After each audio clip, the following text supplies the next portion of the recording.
I really can't believe that this is my fourth video for Vlogmas. That's just blowing my mind. I'm actually doing this. Today, I'm going to be reviewing a book.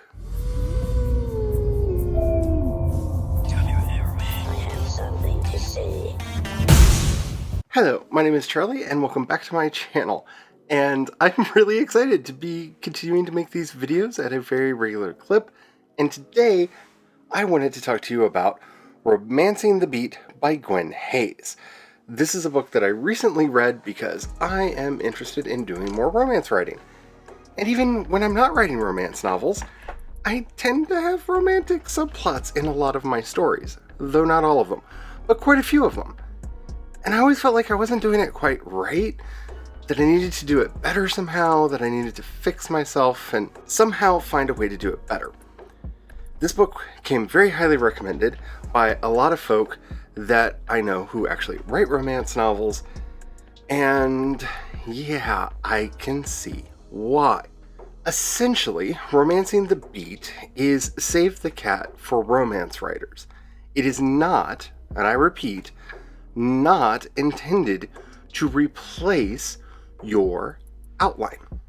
What it is the beats for the romantic plot in your story. So, if you're wanting to have a romance, whether it's the subplot in your story or the main plot in your story with other things happening in the background, it's a really, really good resource. One of the things that I really got out of this book was an understanding of the ups and downs, kind of the hero's journey of the romance arc in a way, on how to handle the will they, won't they tension, which needs to be there in a romance novel because, well, it's not entirely a romance novel if it's just a dead cert from the beginning, even though we know they're probably going to be together at the end because romance novel. Understanding the ups and downs and the nuances of each beat along the way, and how to take both of our protagonists on that journey to get where we want to go, really helped me out a lot. Because in my mind, I already had kind of an understanding of the dynamics at play in romance.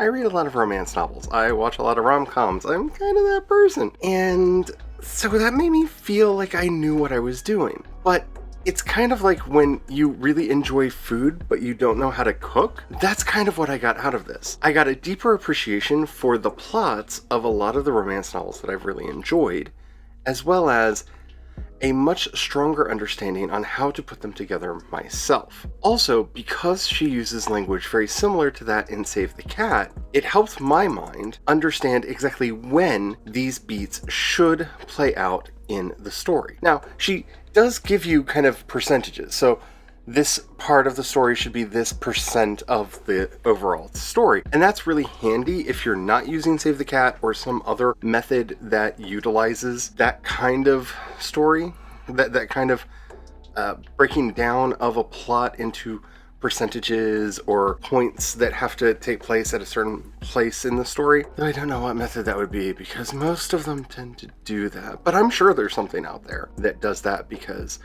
well, if nothing else right now, there is a plethora of styles to write a story in right now. For me, since I tend to write Kisho Tenketsu, it really helped me to understand which aspects went into which phase of that, because she really rejects the 3-act story. For the 4-act story, I already write 4-act stories. That's kind of been the crux of everything I've been doing over the last couple years, is learning how to write that setup, development, twist, and resolution that you find in Kisho Tenketsu. But now I know the romantic beats that should fall in there. My first instinct when I got done reading the book was, oh crap, I've got like 3 books that need to be not entirely rewritten, but at least chapters in them heavily rewritten, and maybe even a couple new chapters added, which will change the flow of the story and probably cascade into other changes that have to happen, because I can see why I felt like the romance in those stories turned into insta-love even when we see why they should be together, why they shouldn't be together, why they feel like they can't be together, and all the trials and tribulations to get them together, now that I see the beats more clearly, oh, I can see where I messed up. Oh, so this should have happened, then that should have happened, then that should have happened, and then it would have felt much more natural for them to get together. So, I highly recommend this book if you are wanting to do anything with romance whatsoever. Even if it's a subplot, even if you just want to understand the genre better, it's a really quick read. One of the best things about this book is it gets right to the monkey. And I wonder if I should ever explain that phrase. Anyway, it gets right to the effing monkey. It doesn't play around. It shows up, she's like, hey, this is what I'm going to do, and then does it. She doesn't waste a lot of time with long, protracted explanations or examples from other work that you may or may not have ever read. She just goes for it. And the other really cool thing that she did that I particularly enjoyed is each beat has 1 to 2, sometimes I think one has 4 80s songs, kind of power ballads associated with it, so that if you're having a hard time like grasping what's going on here, like, just put on the song and feel it. Because that is the other thing that I kind of got out of this book, is it's about conveying that emotion more than the specificity of the plot. So that's really cool.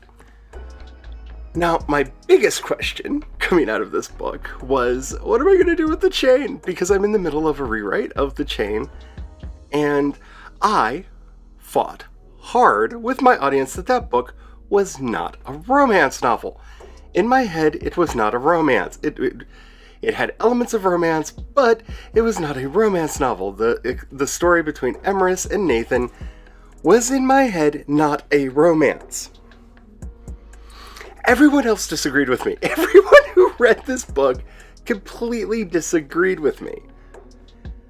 So, do I just give in and go, well, everybody wanted it to be a romance, so let's just, okay, fine, it's a romance in the rewrite? Or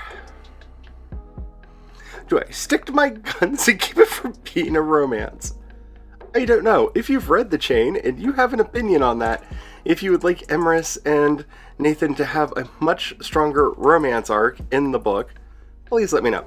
And I don't care about any of the side characters, because I will say, several of the side characters have planned romance arcs for future books in that series. So I don't want to hear about them. Well, you can tell me, but they're not going to be for the rewrite. They're going to be for the subsequent books in that series. So, yeah. I'm really excited, though. This book taught me almost as much as books like Worlds of Wonder did in just generally how to write. And I really recommend it to anyone who is looking for this kind of a thing. I can already feel my mind racing with all of the things that I can do with it, and exactly how it's going to fit into the various stories that I'm wanting to do. The other thing that really helps out a lot is I like romance stories that have a very strong B-plot, where it's not just the will they, won't they, but there's something else going on with it. Maybe it's a romantic mystery or a romantic thriller or something of that nature. I really feel like I know how to do that now, since I can see how the beats of the romance arc relate to the beats of the story. To the beats of the story as a whole. I have so many thoughts. I really enjoyed this book. I'm not going into a lot of specifics because, like I said, it's a very short read. It is a very short read. I finished this in what would have been a night if I had let myself actually do it, but I started it at night and then I finished it the next day. So if you have not checked it out yet, Romancing the Beat by Gwen Hayes. It's a very good book. I will put a link to it, the Amazon page down in the doobly-doo down below. I am not an Amazon affiliate because they do not allow affiliates from my state, so I will not be getting anything from that. But I highly recommend it if you have any interest in the genre.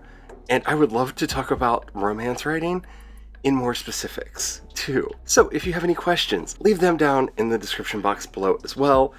And if you have any feels, if you're one of the people that read The Chain and you have some feels on what I should do with the main story in that, put that down there too. I would love to hear your thoughts on that, because I'm really excited. I've almost finished the new introduction to the book because an entire character got cut out of it who actually shows up. If you've read the book, he is that weird guy who shows up and talks to Daniel later in the book. Like, he's just randomly there because I couldn't get rid of that scene. So he still shows up at one point, and I've decided to just put him back in.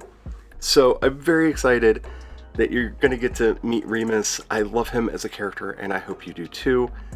And I don't know, maybe I'll talk more about that project some too. But until next time, if you like this video, please like and subscribe. Click that notification bell wherever it is. I think it's over there. It's on one of the sides. Click the notification bell so that you maybe get notifications for what I do. I stream twice a week on YouTube. And if you would like to help me continue doing what I do, down in the show notes you'll find links to both my Ko-fi account and my Patreon.